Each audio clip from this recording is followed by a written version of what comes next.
sudah membahas ada 4 macam mekanisme polarisasi pada sebuah material, yaitu gara-gara elektronik, ionik, orientasional, dan interface.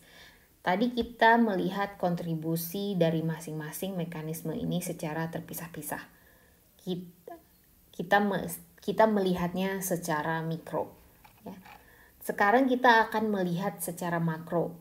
Bisa saja satu material mengalami beberapa mekanisme. Dan bagaimana cara kita menghitungnya.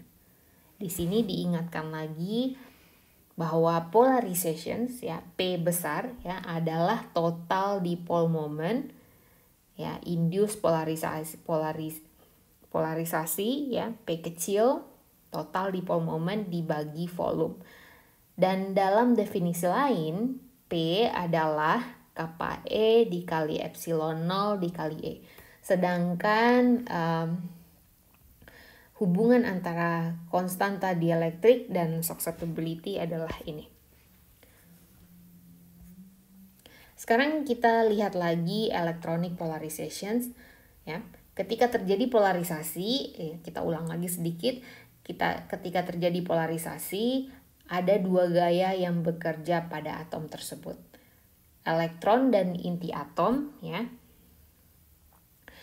Elektron dan inti atom akan terpisah karena adanya medan listrik yang nilainya sebanding dengan nomor atom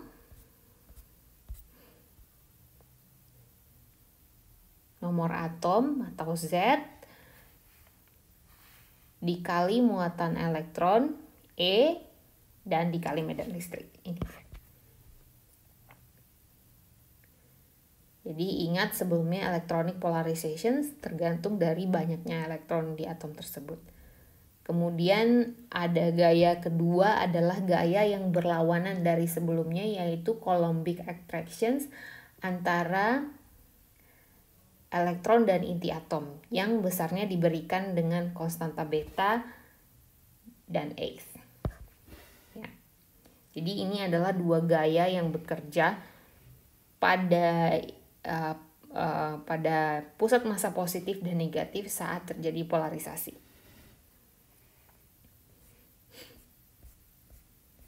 Ya.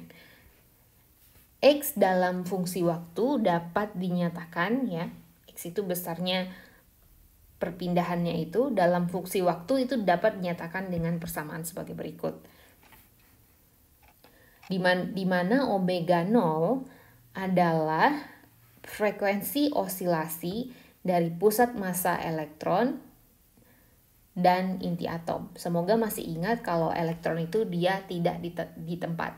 Dia tidak diam di tempat, dia berosilasi.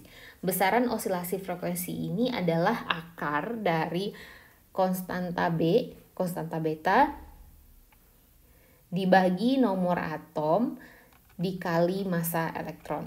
Ini dia.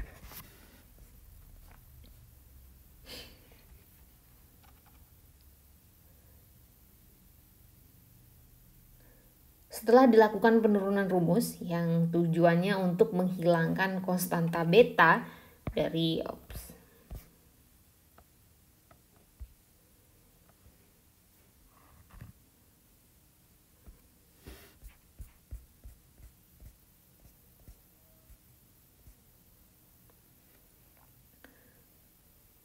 Setelah dilakukan penurunan rumus yang tujuannya untuk menghilangkan konstanta beta dari persamaan ini, penurunan rumus bisa dilihat di textbook, ya. Maka didapatkan besaran electronic polarizability, ya.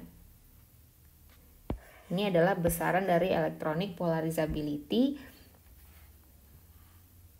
yang merupakan fungsi dari nomor atom Z dikali muatan elektron dibagi massa elektron dikali frekuensi osilasi.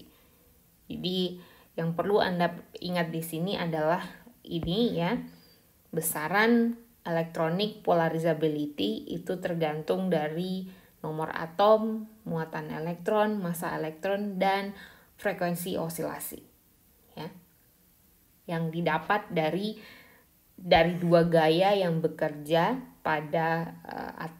pada atom tersebut ketika terjadi polarisasi.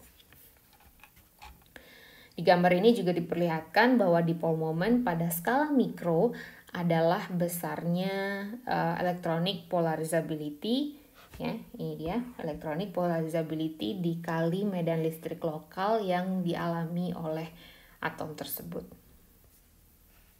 Nah, di sini diperlihatkan hubungan antara electronic polarizability dengan nomor atom. Bisa dilihat bahwa electronic polarizability naik dengan nomor atom. Ini karena jumlah elektronnya juga naik. Ini adalah golongan 8, diambil contoh di sini. Ini dia electronic polarizability-nya naik dengan nomor atom. Dan didapatkan hubungannya dengan Z itu ya, didapatkan hubungannya dengan Z itu digambarkan seperti ini, sebanding dengan Z pangkat 1 ya, 0,99.